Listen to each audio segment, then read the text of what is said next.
Oke, Assalamualaikum warahmatullahi wabarakatuh. Perkenalkan, Waalaikumsalam nama saya Andi warahmatullahi Mardiana Padupai.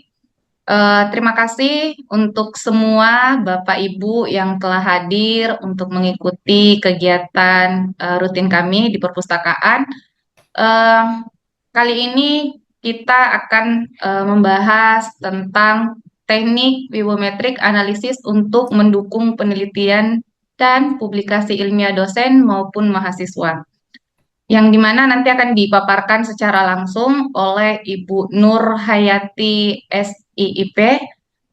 Dengan waktu, dengan hormat, saya persilahkan untuk Ibu Nur untuk memaparkan apa sih yang dimaksud dengan biometric analysis itu dan seperti apa manfaatnya untuk dosen maupun untuk mahasiswa. Terima kasih. Saya persilahkan untuk Bu Nur sebagai pemateri untuk melanjutkan. Oke, terima kasih Bu Andi atas sambutannya. Oke, Assalamualaikum warahmatullahi wabarakatuh. Kita kembali lagi dalam kelas literasi informasi kali ini yang akan membahas tema mengenai teknik analisis biometrika. Jadi ini sudah terlihat ya materinya Bu ya. Belum, Bu, belum ada di layar. Belum ada di layar, berarti sebentar. Iya. Belum diarahkan ke saya kalau gitu untuk yang ininya. Belum dipindah kalau gitu. Hostnya belum dipindah ke Iya, saya. ini Jadi saya nggak bisa belum, Bu. share. Sudah. Oh sudah tambah. Oke, share screen video. Oke,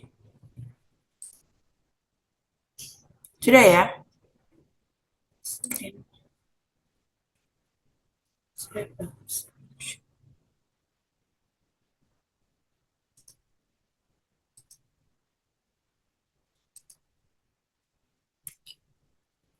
Saya kembali lagi. Assalamualaikum warahmatullahi wabarakatuh. Di sini kita akan membahas mengenai analisis bibliometrika Bapak Ibu dan rekan-rekan mahasiswa semuanya. Jadi kita akan belajar bersama-sama mengenai apa itu analisis bibliometrika dan apa fungsinya di perpustakaan itu sendiri ya. Jadi pada dasarnya bibliometrika itu adalah sebuah metode untuk melakukan analisis kualitatif terhadap dampak dari sebuah publikasi ilmiah. Jadi apa saja sih sebenarnya fungsinya bibliometrika ini? Bibliometrika ini fungsinya untuk melihat apa ya persebaran entah itu persebaran ini jadi persebaran persebaran untuk karya ilmiah karena karya ilmiah yang ada di Indonesia kemudian karya ilmiah telah diterbitkan di pihak-pihak luar negeri itu kemudian kita bisa gunakan sebagai pedoman dalam membuat sebuah ini ya sebuah karya tulis ilmiah baru jadi semacam tolak ukur lah kalau bibliometrika itu. Jadi di situ kita akan bisa menggunakan hasil dari analisis bibliometrika untuk mencari mencari tema-tema baru dalam penelitian yang belum dipergunakan sebelumnya. Jadi apa saja bibliometrika ini dipergunakan? Yang pertama adalah untuk mengukur produktivitas dan kemudian dampak penelitian serta pola kolaborasinya. Jadi kolaborasi ini bisa kolaborasi antara penerbit, kemudian kolaborasi antar sesama pengarang ya, dan kemudian juga kolaborasi antar sesama lembaga penelitian. Apa saja kemudian tool yang bisa dipergunakan untuk melakukan analisis bibliometrika? Ada banyak sebenarnya. Jadi seperti FastViewer dan Publish of Paris itu salah satunya. Tapi di sini kita akan menitik beratkan mengenai FastViewer sebagai tools dalam analisis bibliometrika. Sebelum kita kemudian beranjak mengulas mengenai FastViewer sendiri sebagai analisis bibliometrika, kita akan mengenal lebih dahulu mengenai database. Di sini database yang akan saya perkenalkan ada Lens. Database Lens ini kemudian bisa Anda akses di lens.org. Jadi tulisannya lens.org ya. Di situ kemudian Anda bisa mendapatkan semua karya ilmiah dalam bentuk paten maupun kemudian jurnal, artikel jurnal yang berasal dari seluruh negara di dunia. Dan platformnya bersifat open source, sehingga kemudian Anda bisa mengakses tanpa berbayar. Kenapa kemudian Lens ini saya perkenalkan sebagai salah satu database yang menarik ya untuk dipergunakan dalam mengolah data. Salah satunya selain kemudian dia berbasis open source, maka kemudian hasil keluaran datanya itu jauh lebih rapi dibandingkan kalau kita memakai Google Scholar. Kalau kita ekspor gitu ya data dari Google Scholar, biasanya kemudian basis datanya dia tidak rapi. Jadi ada yang modelnya itu kemudian dia tidak rapi dalam teks penulisannya, termasuk juga kemudian pengarangnya, penerbitnya siapa, dan lain-lain. Berbeda kemudian dengan Lens. Kalau di Lens itu, walaupun dia bersifat open source, tapi datanya bersifat rapi. Hasilnya ketika kita mau import data tersebut.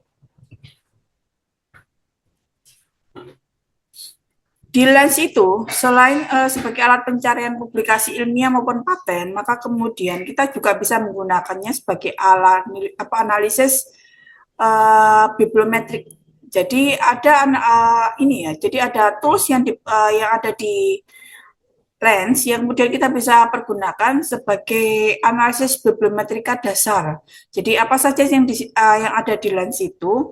Salah satunya adalah analisis data untuk penerbit, kemudian juga ada analisis data untuk penulis.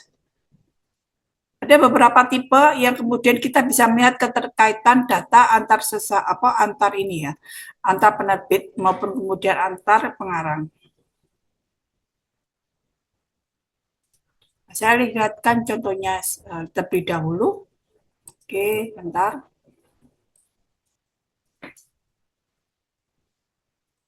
Kakak semen gawe olah nanduk gon apa Bu? Gimana? Terus samanya apa ya? Sudah ini aja. Kayak golongan yang sing jalur Bulkis nang grup itu apa ya? Oh, itu minta Pak Dian. Kayak apa sing yang buku itu lembar buku. Sebentar Pak, saya lagi online. Oh. Oke. Lidah buku nih. Lidah buku sudah ada Pak, sudah dapat. Nih. Ini salah satunya tadi kemarin kalau nggak salah ada. Terus apa sih ngisi? Lidah buku. Nggak ngisi siapa? Saya.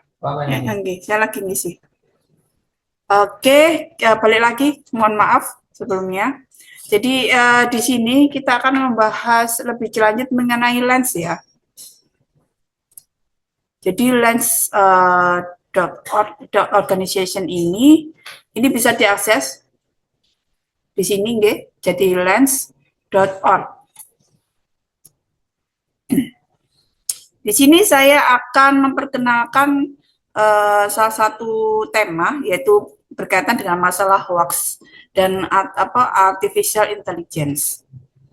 Jadi kita akan kembali mencari tema-tema yang berkaitan dengan masalah hoax dan hubungannya dengan artificial intelligence mulai tahun 2022 sampai 2025. Kalau kita melihat dari ini dari data analisisnya, dari data analisis sendiri, kalau kita menggunakan Lens ini ada beberapa analisis yang disajikan. Pertama adalah analisis berdasarkan dari artikel yang diterbitkan. Jadi artikel yang sudah dipublish dalam kurun waktu 2022 sampai 2025 itu bisa kita lihat di sini ada berapa banyak yang sudah diterbitkan. Di situ ada kategori untuk buku, disertasi, jurnal, kemudian ada preprint, ada book chapter, editorial, letter, dan report, serta conference dan jurnal artikel, dan ada juga news ya. Kemudian kalau kita melihat di sini juga ada top institution logo grid. Jadi kemudian dari mana saja ini kemudian artikel ini diterbitkan. Jadi artikel ini diterbitkan oleh paling banyak diterbitkan oleh Institut Agama Islam Negeri mana ini? Nah, diterbitkan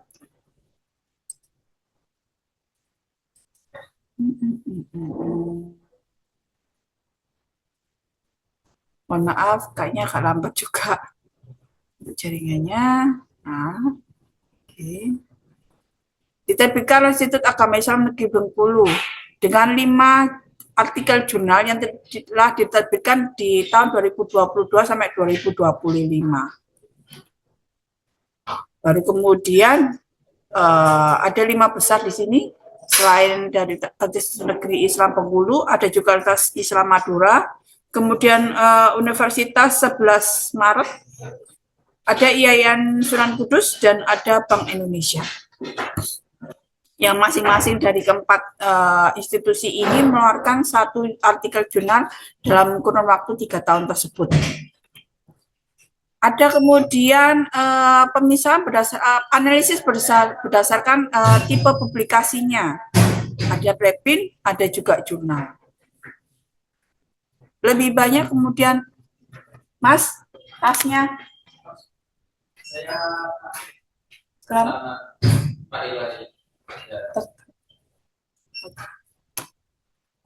Jadi di sini publikasi lebih banyak pada artikel jurnal ya.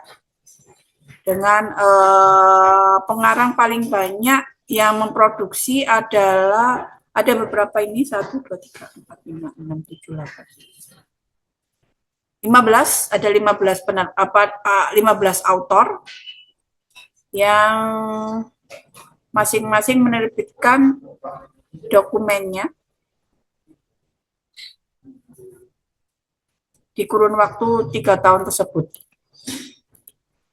Sedangkan untuk sitasi, yang paling banyak disitasi adalah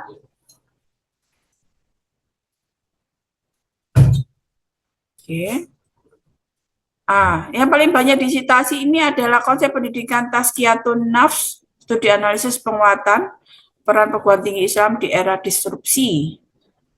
Jadi ini ada artikel yang paling banyak disitasi pada kurun 3 tahun tersebut. Sedangkan ini lingkup studi yang paling banyak membahas mengenai hoax dan artificial intelligence ini di bidang filosofi. Jadi lebih banyak membahas mengenai filsafat atau etika dalam ini ya, hoax ya. Etika penggunaan artificial intelligence dan kaitannya dengan hoax yang dipublikasikan. Sedangkan negara yang paling banyak aktif memproduksi artikel berkaitan dengan masalah hoax itu dari Indonesia, dengan top jurnalnya hampir sama ini.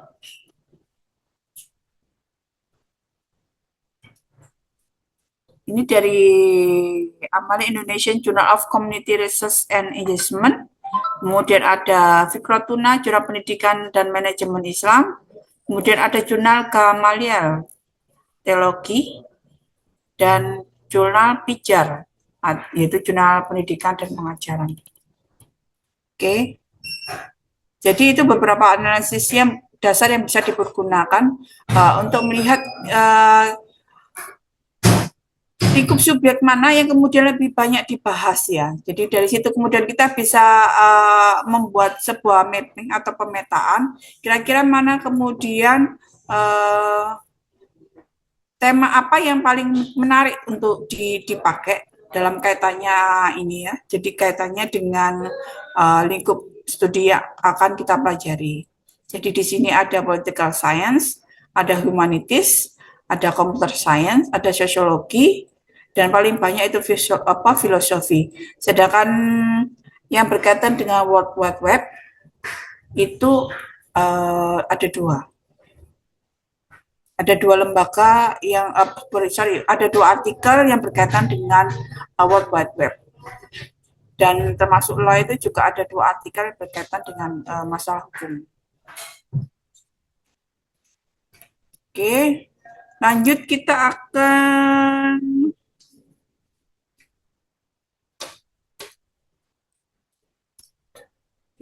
akan mengenal lebih lanjut mengenai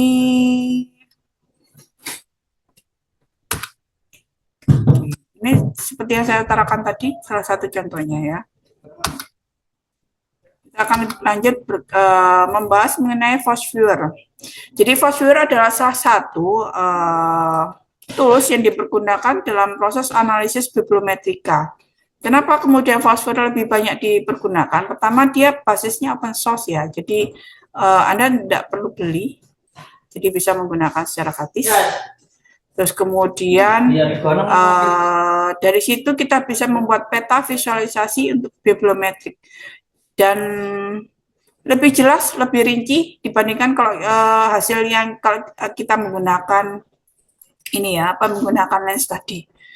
Di Foursquare kemudian kita bisa melihat hubungan antar penulis, kemudian ada juga hubungan antar kata kunci, ada kemudian hubungan antar sitasi antar satu pengarang dengan pengarang yang lain, dan termasuk kemudian dokumen referensi yang dipergunakan oleh masing-masing artikel. Jadi dari situ kemudian kita bisa melihat artikel mana saja ya yang kemudian berkaitan erat, baik itu dalam hubungannya dengan kepengarangan, kata kunci, sitasi maupun untuk referensinya.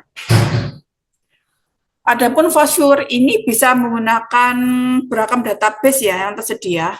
Ada Scopus, ada Web of Science, kemudian bisa juga PubMed.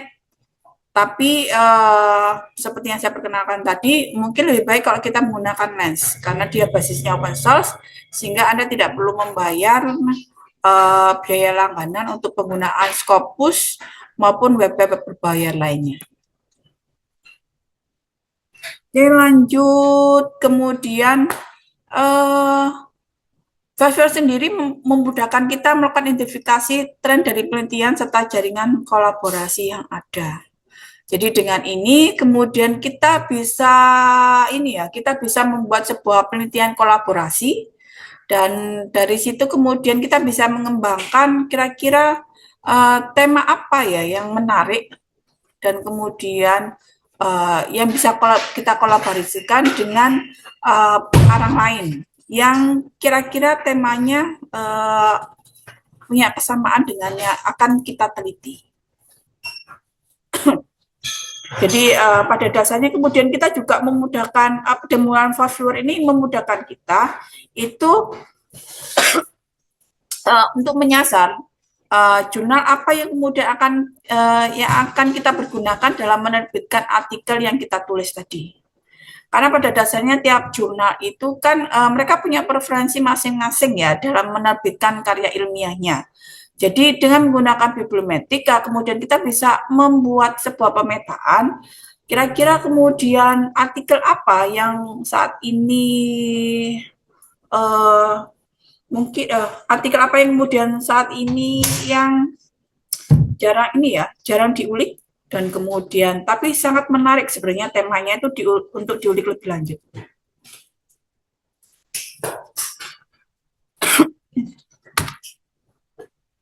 Oke, kalau langkah-langkah pertama yang harus kita pergunakan dalam menggunakan Foursquare adalah pertama kita harus mengekspor data terlebih dahulu dari Lens atau dari Scopus atau dari PubMed ataupun dari Web of Science. Kalau kita menggunakan Lens, maka kemudian kita akan menggunakan basis datanya Lens untuk membuat analisis bibliometrika.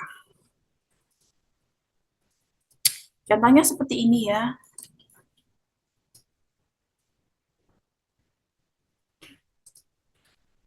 Nah, ini salah satu hasil ini ya, basis visualisasi untuk artikel yang kemudian mempunyai kaitan erat dengan masing-masing yang diterbitkan oleh masing-masing penerbit atau co-occurrence. Jadi masing-masing penerbit ini pada dasarnya mempunyai tema-tema yang kaitannya sama dengan satu dan yang lain. Caranya seperti apa? Pertama, kalau kita menggunakan lens, maka kemudian kita buka lens terlebih dahulu. Kalau sudah terbuka seperti ini, maka kemudian pakai list ya. Kalau di list ini maka kemudian kan keluar semua daftar dari artikel-artikel yang telah terbit yang disediakan oleh Lens. Di situ kemudian kita bisa klik ekspor. Setelah klik ekspor, kemudian kita bisa memilih tipe tipe ini ya, tipe atau bentuk. Jadi bentuk data yang akan kemudian kita ekspor. Di sini kita akan memilih CSV. Oke, yang kemudian kita ekspor. Ini tadi sudah saya ekspor CSV-nya, kemudian hasilnya itu kemudian akan kita masukkan ke Voucher. Pertama kita membuka klik create terlebih dahulu. Dari klik create kemudian Anda akan masuk dalam tabel yang memberikan beberapa pilihan ya. Di situ ada tabel yang dia basis datanya berdasarkan jaringan, kemudian ada juga berdasarkan data bibliografik, termasuk kemudian data teks. Kalau data jaringan ini maka kemudian jadi kalau kita create jaringan ini, maka kemudian kita masuk ke jaringan beberapa jaringan database yang ada. Tapi kalau kita memakai bibliographic data, maka kemudian yang kita pergunakan adalah ini data-data bibliografis ya. Jangan lupa di sini kita klik dulu create untuk bibliographic data, karena yang kita punya itu datanya berupa data bibliografik. Setelah klik bibliographic data, klik next. Kemudian ada pilihan juga, ada 3 pilihan di sini. Jadi kita akan membuka membuka langsung database-nya. Jadi ada pilihan TrockAPI, ada OpenAlex, ada Crossref, ada Europe, dan yang lain. Karena kita data bibliografik, maka kemudian kita langsung masuk datanya ke database. Ada Web of Science, ada Scopus, ada Dimension, ada Lens, dan ada PubMed. Yang 4 ini berbayar semua pada dasarnya, tapi ada beberapa yang tidak berbayar, yaitu Dimension. Dimension ini ada yang gratis. Jadi Dimension itu ada yang versi berbayar, ada yang versi gratis. Sedangkan kalau Lens dia full open access, jadi dia bisa kita akses tanpa bayar. Sedangkan Web of Science, Scopus maupun PubMed ini dia versi yang berbayar semuanya. Kita klik untuk lihat data dari bibliographic database file, maka kemudian setelah itu kita klik next. Nah, ini sudah masuk datanya. Di sini ada saya tulis box CSV datanya. Kita klik next. Oke, sebentar.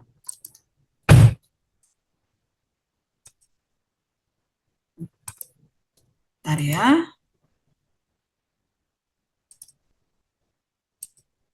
Oke. Sudah masuk datanya, kita klik next. Nah, di sini kita akan melihat apa? Ada beberapa pilihan. Kita bisa melihat berdasarkan co-authorship, ada co-occurrence, ada berdasarkan citasinya, ada juga berdasarkan bibliographic coupling atau hubungan antar dokumen ini ya, dokumen referensinya. Kalau kita ingin melihat co-authorship, maka kemudian klik aja co-authorship tadi ya. Terus kemudian dia berapa maksimum number author per dokumennya. Ada berapa kemudian dalam satu dokumen itu mempunyai keterkaitan satu dengan lain. Kalau kita klik contohnya 15 gitu ya. Terus klik next. Nah, minimumnya ada berapa jumlah untuk satu dokumen itu berapa author seharusnya. Kalau kita klik 2 contohnya ya. Oke, cuma kita 2, ada 29 ada 29 artikel yang berkaitan dengan yang mempunyai terkaitan antara pengarang di situ. Jadi dari 1085 pengarang yang ada, maka ada 29 yang dokumen yang memiliki keterkaitan di antaranya. Tapi kalau kemudian kita naikkan barnya menjadi 3, itu hanya 3 yang kemudian memenuhi syarat. Kalau kita klik cuma 1, ada 1086 author untuk masing-masing dokumen. Oke, kita klik di tengah-tengah, itu ada 2, jadi ada 29 dokumen ya yang kepengarangannya itu mempunyai keterkaitan. Dari 1086 dokumen ada 29. Next, oke, ada 29 diseleksi. Nah, ini di sini bisa kita lihat masing-masing dokumen. Jadi kayak David Moher ini 2 dokumen disitasi oleh 3 orang. Kemudian ada Hogel Kramer, ada 2 dokumen disertasi oleh 3 orang. Yang paling banyak ini ada berapa orang? Ada Hasan Dwi Cahyono, Sari Widyasihwi, Safna, dan Wisnu Widiarto. Ini disitasi oleh 19 dokumen. Kemudian ada Alfonso Semeraro, itu dokumennya ada 2 dan disertasi sebanyak 22 kali. Termasuk juga Giancarlo Ruffo. Ini 2 dokumen disitasi juga 22 kali. Ada Massimo Stella. Itu 2 dokumen juga yang kemudian disitasi 32 kali. Dan Leon Matis Schneider. Itu 2 dokumen disitasi sebanyak 20 kali. Ada Muhammad Asad Kabir, itu 2 dokumen artikel yang kemudian disitasi sebanyak 14 kali. Dan terakhir yaitu Sachi Kumar. Ada 3 dokumen beliau yang kemudian disitasi sebanyak 17 kali. Oke, finish. Yes. Oke. Jadi kita bisa lihat di sini ya keterkaitan di antara masing-masing pengarang. Jadi kalau kita melihat berdasarkan koherensinya, jadi ini masing-masing mempunyai keterkaitan antara dari 5 pengarang ini tadi. Begitu Bapak Ibu. Bagaimana kemudian kalau kita melihat berdasarkan keokurensinya? Sama seperti tadi basic datanya. Next lagi database-nya. Database-nya tetap sama yang kita pergunakan. Kita klik berdasarkan keokurensinya, kemudian klik next. Oke ya, klik next. Jadi kalau kita menggunakan barnya 5, ada 1481 kata kunci. Yang kemudian ada 27-nya itu berkaitan erat. Kalau kita turunkan, jadi 3 kata kunci ada 26. Ada 64 yang kemudian berkaitan. Kalau dari 1408 kata kunci ini tadi, ada 150 yang akan berkaitan. Kita pakai, kita turunkan ini jadi 2. Jadi masing-masing 2 keyword yang akan berhubungan dengan satu sama lain. Kita klik next. Oke, ada 150 kata kunci yang berhubungan. Jadi yang paling banyak di sini Bapak Ibu ada itu yang paling banyak ini berapa ini? 1 2 3 4. Ada 4 yang top number di sini ya, yaitu Humans, Artificial Intelligence, COVID-19 dan Social Media. Ini yang paling banyak berkaitan antar satu dengan yang lain. Semakin ke bawah makin nilainya jadi 0. Semakin ke atas dia semakin erat kaitan di antara satu sama lainnya. Oke, klik finish. Jadi dari 150 item ini ada beberapa jaringan yang tidak terkoneksi satu sama lain. Itu bisa kita lihat nanti. Seperti ini hasilnya. Semakin dia tebal, jadi seperti ini ya. Jadi semakin dia tebal, maka kemudian ini menunjukkan bahwa keterkaitannya dia semakin erat, hubungan antara ini hubungan antar ini ya, antar kata kuncinya ini berarti semakin erat.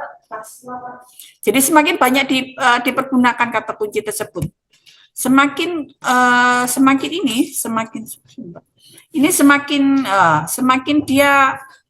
tipis ya, semakin tipis maka warnanya, maka kemudian dia semakin rendah juga kata kunci yang dipergunakan. Jadi ada beberapa yang kemudian kata kuncinya itu sangat jauh sekali, ya tidak ada kaitannya sama sekali. Contohnya ini di state education pandemics itu jauh. Kalau kita ngobrol masalah hoax itu, ya. Tapi dia berkaitan dengan deep learning ini. Tapi dia jauh. Jadi hubungannya jauh kalau kita berkaitan dengan masalah humans. Jadi kalau humans ini nanti lebih erat kaitannya dengan masalah COVID, kemudian juga dia dengan epidemiologi, misalkan kemudian adolescence juga. Tapi semakin jauh nanti.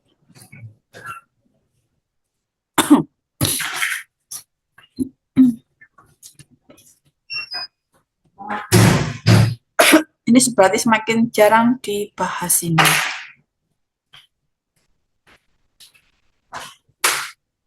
Oke, sekian Bapak Ibu. Bagaimana kemudian kalau kita ingin melihat keukuran berdasarkan citasinya? Prosesnya tetap sama. Next. Nah, citasi. Next. 0. Nah, kalau kita naikkan barnya, jadi 2. Ada 193 yang berkaitan. Kita klik next. Kita klik next.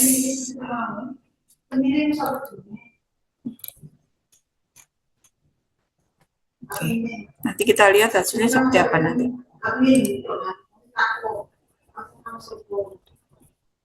Seperti ini hasilnya. Jadi semakin tebal warnanya, maka kemudian kata-katanya salah satu dan lain itu juga semakin erat. Tapi dia kalau terkaitannya itu semakin tipis, seperti citasinya punya Zainal Rasa ini, maka menunjukkan kemudian ini jarang disitasi ini.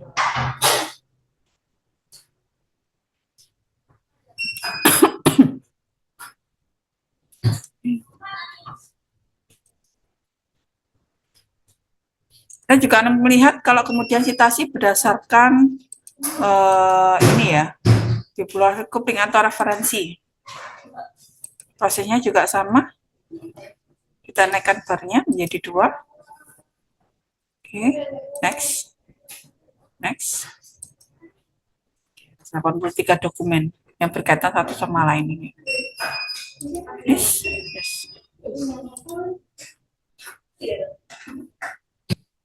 Jadi ada beberapa yang tidak berkaitan sama sekali. Kalau yang ini sangat berdekatan, tapi untuk untuk daftar referensinya, semakin ke sini dia semakin jauh.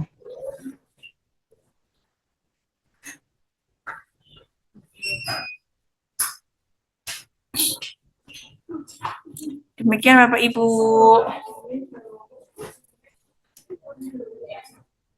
Oke, terima kasih untuk pemaparannya yang dipaparkan tadi sama Bu Nur. Mungkin untuk peserta ada yang mau bertanya? Monggo, kalau ada pertanyaan, nanti kita belajar bersama, karena saya sini juga nggak terlalu canggih juga soal bibliometrika ini. Ya.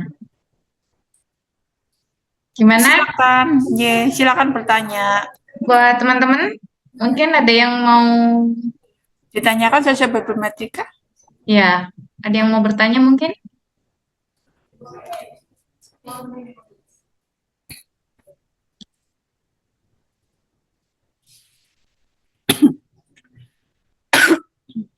Oke.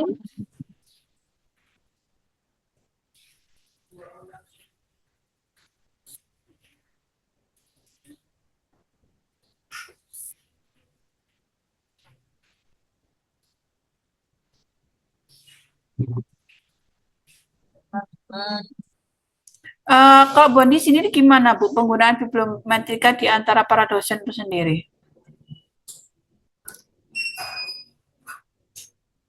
Yang ikut di Zoom ini juga ini kok Bu, ada dosen sebagian. Iya. Yang saya lihat ini ada beberapa dosen sebagian yang ikut.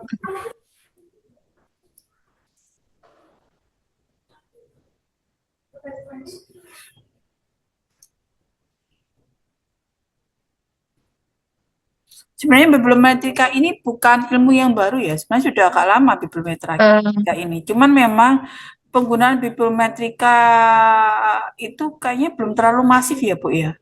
Iya, belum belum semua yang Mm-mm. menggunakan Bu ininya. Belum semua institusi itu menggunakan ya. Bahkan di Iya, universitas-universitas yang sudah besar gitu, contohnya di UNED juga, saya lihat juga enggak terlalu sih bibliometrika itu. Pada iya Bu. dasar apa penggunaan, padahal sebenarnya penggunaan bibliometrika ini sangat diperlukan ya. Biasanya sih setahu saya, dulu Bana itu sempat cerita, bibliometrika itu lebih banyak dipergunakan oleh mahasiswa S3 ya. Ya, Kalau tingkat mahasiswa lanjut Bu. S1 dan S2 itu kayaknya Belum belum terutama terlalu menggunakan ini Bu. iya, Iya, kalau S1 malah sama sekali belum pernah menggunakan bibliometrika. belum Bu. Oke, Sebenarnya S3. eh, bagi ini ya Bu, kita sharing aja ya. Maksudnya Iya, buat dosen-dosen ini juga sebenarnya sangat bagus untuk ini, mempermudah sih sebenarnya mereka lihat dari kolaborasi, judul berkaitan tentang artikel apa yang mereka cari, itu akan gampang gitu loh Bu ininya. Jurnal-jurnal yang relevan untuk disertasi, tesis maupun skripsinya itu akan dipermudah Bu, akan lebih cepat. iya betul. Dari situ kita kemudian juga bisa memilahkan kira-kira penelitian apa yang menarik untuk yang dilanjutkan gitu loh. Iya Bu. Karena saya melihat banyak kemudian penelitian itu dengan tema yang sama itu kemudian diulang kembali, jadi tidak ada sudut pandang yang berbeda dari penelitian. Iya. Jadi penelitiannya itu temanya tetap sama, yang diulas itu juga tetap sama, sehingga kemudian apa ya? Tidak memunculkan ini ya Bu ya, novelty baru dari Iya, ininya, kemampuan novelty itu pengembangan jadi dari sebuah kemewahan artikel-artikel sih. sebelumnya. Anjay. Hmm. Saya Ya kok padahal melihatnya sebenarnya seperti itu. bagus sih kalau ini di ini. Mungkin perlu ini ya Bu ya, ada tindak lanjut mungkin ya, atau pelatihan khusus untuk ini ya menggunakan wibometrik ini. Iya sih. Mungkin kalau saya sih maksudnya mungkin karena kalau hanya sekedar begini kayaknya kurang terlalu ini dan mereka Iya, paling ya udah lewat dan iya, betul. rata-rata kan banyak orang yang lebih suka praktek langsung Bu. Padahal sebenarnya ya itu tadi bibliometrika itu sebenarnya sangat penting sekali kan sebelum kita memulai sebuah penelitian kan. Iya Bu, benar. Oke. Menemukan sumber yang relevan untuk temanya kita itu enak sebenarnya menggunakan ini. Oke.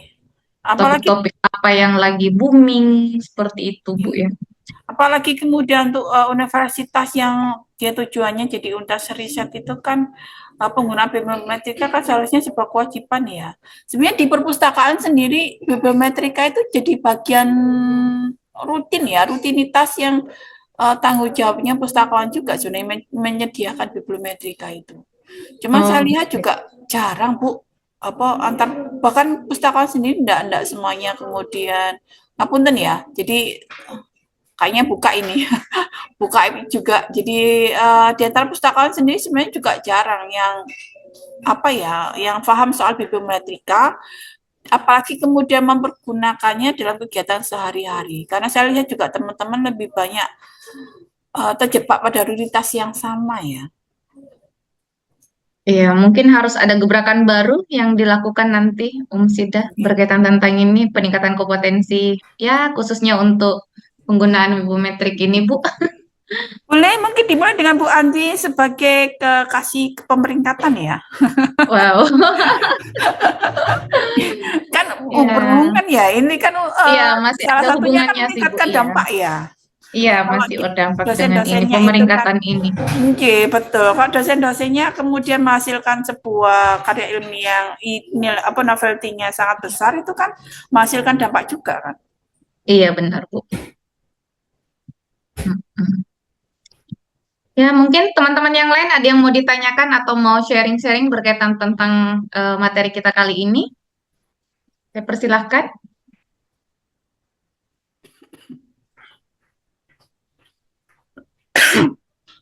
Hmm, kayaknya nggak ada yang mau ini, Bu. Mungkin Boleh. eh, kalau sekarang ini absennya gimana, Bu? Udah disebar ya tadi ini? Absen Dibagikan? sepertinya belum ya, Bu. Sebentar saya sebar Oh dulu kali. iya, Ye. tolong absennya dikirim ke chat Oh, Zoom meeting sudah ini. disebar belum, Bu? Absennya? Belum sih, belum Belum sih disebar kayaknya, Bu. ya? Belum di ini, belum dibagikan ke ini di chat. Pak Osnya kemana ini? Eh, ada yang maaf benar ada yang bertanya Pak Andi di Oh boleh. obrolan Oh Ya. iya, ini ada yang ini, Bu. Maaf Bu Nur, dari Bu ternyata ada di chat ini yang bertanya, Wibometrik, apa Oke. bisa disebut mini, apa ini, SLR ya? Oh, systematic, iya ya. Learning. Beda, sebenarnya beda sih penggunaan antara bibliometrika dengan SLR ya. Jadi kalau perbedaannya pada proses analisisnya sih. Jadi fungsinya juga berbeda antara bibliometric analysis dengan SLR itu sendiri ya. Sebentar Bu ya. Jangan jadi kapan hari Pak Tazil juga bercerita mengenai perbedaan dari ini ya. Jadi penggunaan dari SLR dengan bibliometrika itu sendiri.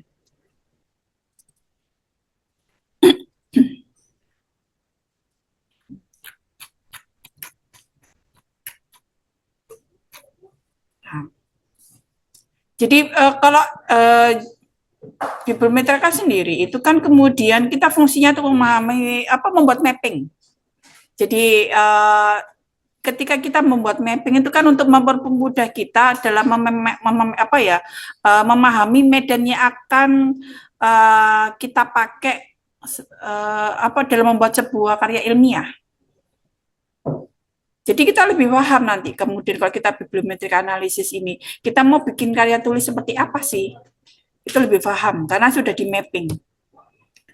Karena di situ kemudian kita kalau pakai bibliometrika analisis itu di situ ada dampak dari penelitinya. Jadi untuk ini ke autornya, terus kemudian ada dampak dari institusinya, kemudian berdasarkan dampak dari negara yang menghasilkan karya ilmiah tersebut, termasuk juga bidang akan dikaji kalau di bibliometri analisis. Tapi kalau pakai literatur reviewnya tadi itu lebih kemudian kita lebih memahami sih sintesis dari hasilnya ini tadi.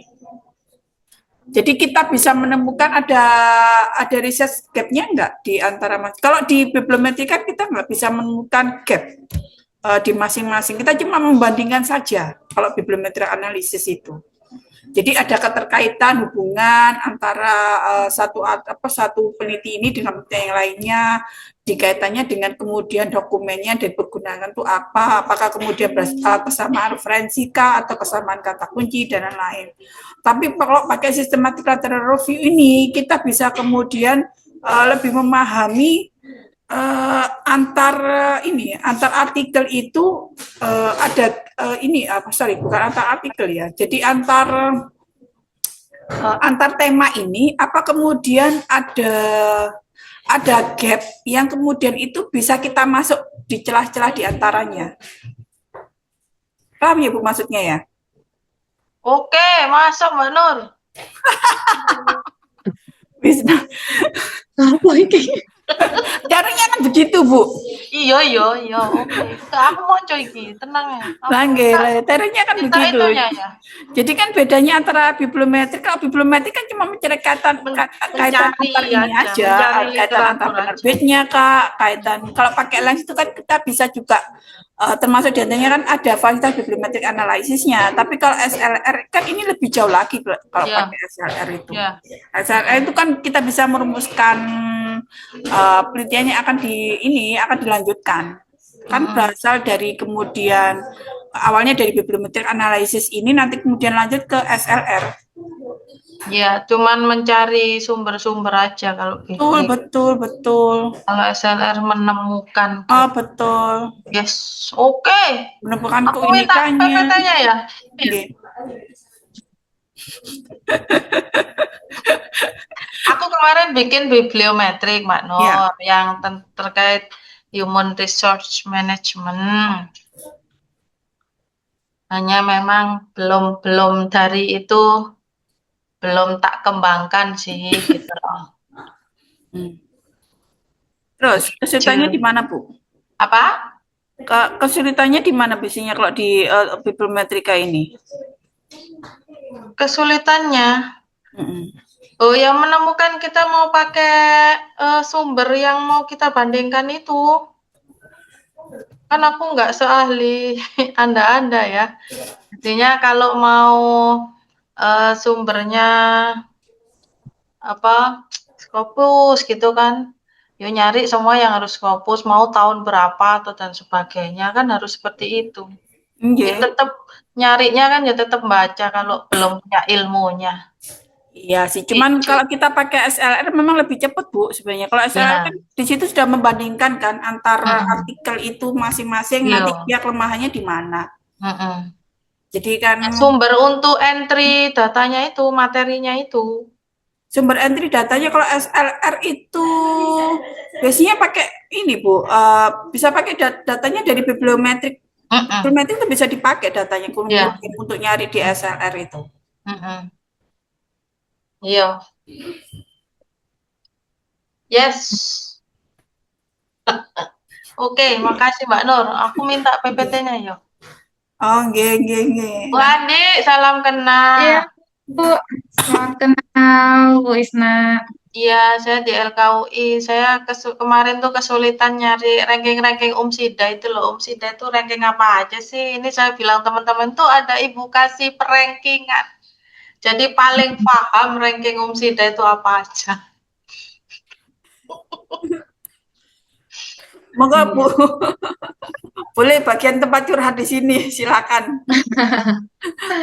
Boleh Bu, nanti kita lanjut di luar Zoom ini kalau Bu ini mau Ya, nanya-nanyakan soal pemeringkatan. siap. Iya, Bu. Ya, sampun Mbak Nur, makasih. Nggih, sami-sami Bu Isna. Aku minta Terima kasih ini banyak ya, juga. yang ini ya, punyanya Pak Azam ini ya. Oh, nggih, nggih, nggih. Iya, punya Yes, pasar nanti saya bagikan. yes. Hmm. Nggih, matur nuwun. Nggih, sama-sama. Oke, ada lagi yang mau ditanyakan berkaitan tentang wibometrik ini? Mm. Kalau ini saya bagi ini tadi kan saya lebih fokus ini ya, bibliometric analysisnya, belum sampai ke systematic literature review-nya. Kalau di systematic literature review nanti ada beberapa tool yang memang bisa dipergunakan itu untuk memperbandingkan apa dokumen ya. Ya, untuk Ya melihat. memang lebih mudah sih Bu, timbang kita baca satu persatu. Kalau kita pakai SLR itu, saya sudah pernah pakai sih. Jadi di situ kan dia membandingkan dokumennya kan berdasarkan apa ya? Ya di kelemahan dari masing-masing. Jadi dia keunggulannya itu di sini ya satu penerbit satu pengarang itu keunggulannya di sini. Saat artikel ini tema ini keunggulannya di sini. Kalau yang dari tema yang sama yang agak berkaitan erat itu juga kemudian jadi masing-masing biasanya dibahas di situ. Dari situ kemudian bisa kita lihat letak masing-masing ini penelitian itu di gapnya ada di mana kalau pakai SLR itu. Iya Baru sih kita Bu, bisa kalau masuk di situ. ya. Mana teman-teman yang lain mungkin masih ada yang mau ditanyakan? Ini kita sampai jam berapa ya Bu? Udah ininya. Sejam 2 aja Bu sudah cukup kayaknya. Jam 2 udah cukup. Jam Oke, 2. mungkin masih ada yang mau ditanyakan lagi. Ini sudah di-share belum ya untuk ininya? Udah Bu, pengingat buat teman-teman yang lain, tolong isi presensi kalian. Materi nanti bisa dilihat di YouTube ya Bu ya, di YouTube-nya Perpus Iya. Umda, itu nanti akan disimpan di situ. Sebenarnya kalau teman-teman mahasiswa ini kemudian juga ngirim alamat emailnya masing-masing ya, kita bisa share kita juga bisa share materinya itu dikirim by email, Bu. Oh gitu ya Bu. Oh Termasuk ya. dosen-dosen itu yang kemudian kalau sudah ngisi di presensi, kalau sudah daftar gitu ya, dia sudah Oh daftar berarti di dikirimin presensi, satu-satu ya Bu emailnya. Ini bisa, berkaitan bisa. tentang materi ya. Saya sudah daftar Mbak Nur, hanya ini Nggih, yang nggih. tambahan ini loh, yang punyanya Pak Azam ini loh. Oh, nggih, nggih, nggih. Oh, Nggih, Pak. Nggih, Bu, nanti saya kirimkan ini, Pak. Siap. Mm-mm. Pak Azam ini sudah pernah bahas ini tahun 2024 kemarin soal Oh, satu tahun yang juga. lalu dong. Nggih, 1 tahun yang lalu Kan temanya. katanya harus novelty. Mm-mm. Temanya sama soal penggunaan viewer juga. Viewer itu biasanya kadang bersamaan juga dengan pakai publish of Paris ya, kalau viewer itu. Tapi pakai lens juga bisa langsung dimasukkan.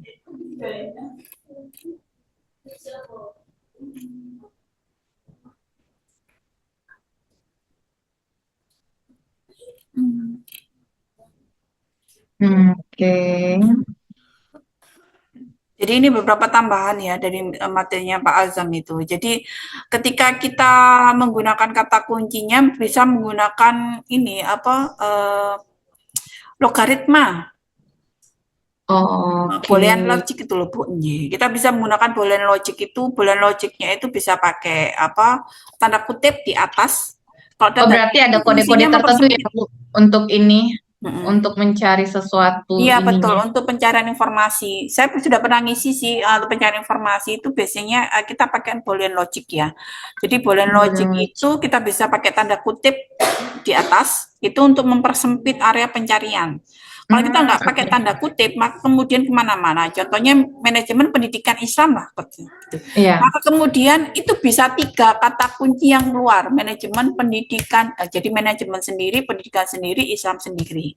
Tapi kalau kita Oke. kunci pakai tanda kutip di atasnya, maka kemudian dia langsung yang keluar itu ya Fokus ke situ ya. fokus ke situ, Fokus ke manajemen apa yang kita Islam. kunci itu. Jadi tema apa yang Betul, kita cari ya Bu ya. betul. Oke, Jadi oke. kenapa kemudian kata kunci itu sebaiknya juga harus spesifik. Jadi jangan pakai kata kunci yang sifatnya dia global. Kalau dia pakai global gitu, dia nanti melebar kemana-mana. Karena biasanya Hmm, pakai kata kuncinya memang harus lebih spesifik. Jadi kalau dia manajemen pendidikan, dia manajemen pendidikan contohnya, dia manajemen pendidikan di bidang apa? Kan banyak manajemen pendidikan itu Bu ya. Jadi dia lebih fokus kemana manajemen pendidikannya? Dia apakah lebih ke manajemen pendidikan Islamnya kah? Kemudian ataukah dia lebih pendidikan untuk berkebutuhan khusus kah atau apa gitu ya? Jadi lebih spesifik kata kuncinya itu lebih bagus. Karena nanti artikel yang dikeluarkan juga kemudian lebih spesifik lagi sih. Sebenarnya tergantung dari kebutuhan kita aja. Termasuk juga penggunaan kata or, and itu juga. Jadi n itu memperbesar sebenarnya kalau n itu. pengaruh ya Bu ya. Pengaruh, Bu. Pengaruh. Hmm.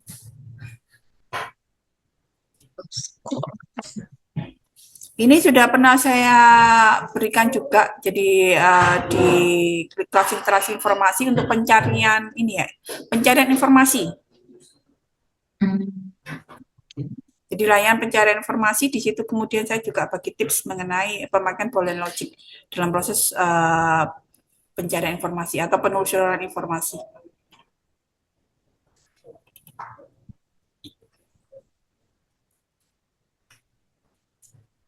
Jadi selain kita pakai database itu, kalau kita bisa juga pakai ini ya, ini manager tools seperti Zotero, Mendeley itu juga bisa dipakai. Biasanya untuk merapikan supaya datanya dia lebih rapi aja.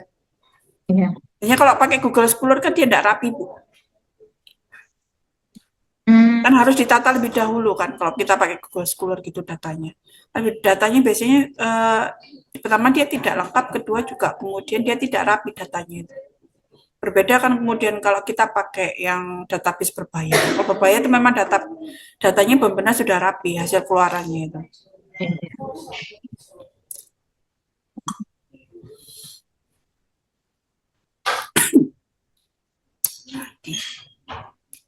Begitu Bapak Ibu, ada pertanyaan lain sebelum kita menuju jam 2? Monggo.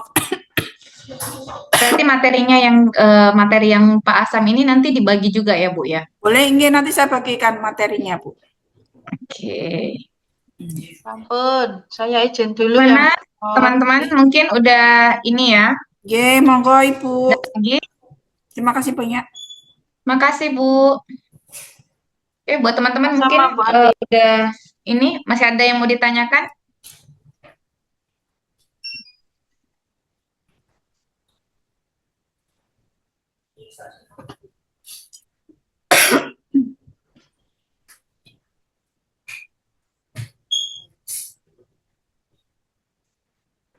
Mana teman-teman?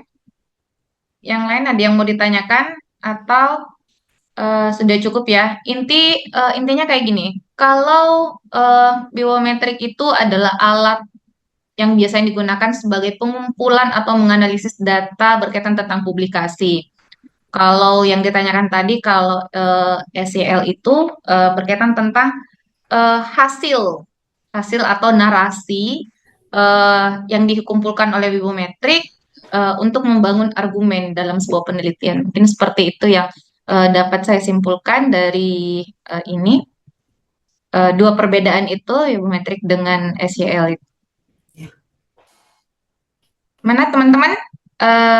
Mungkin cukup untuk OLC kita hari ini. Terima kasih untuk Bu Nur. Sama-sama Bu Andi. Terima kasih untuk semuanya. Terima kasih yang telah ikut hadir berpartisipasi, meluangkan waktunya. Semoga manfaat hari ini, materi yang kita dapat ini bermanfaat untuk kita semua, untuk karir kita dan masa depan kita. Sekian, wabillahi taufiq wal hidayah. Wassalamualaikum warahmatullahi wabarakatuh. Waalaikumsalam warahmatullahi wabarakatuh. Terima kasih banyak ya Bu Andi. Terima kasih banyak Bu, sama-sama. Terima kasih banyak buat Bapak Ibu semua, buat teman-teman. Saya undur diri. Waalaikumsalam. Ya, Waalaikumsalam warahmatullahi wabarakatuh.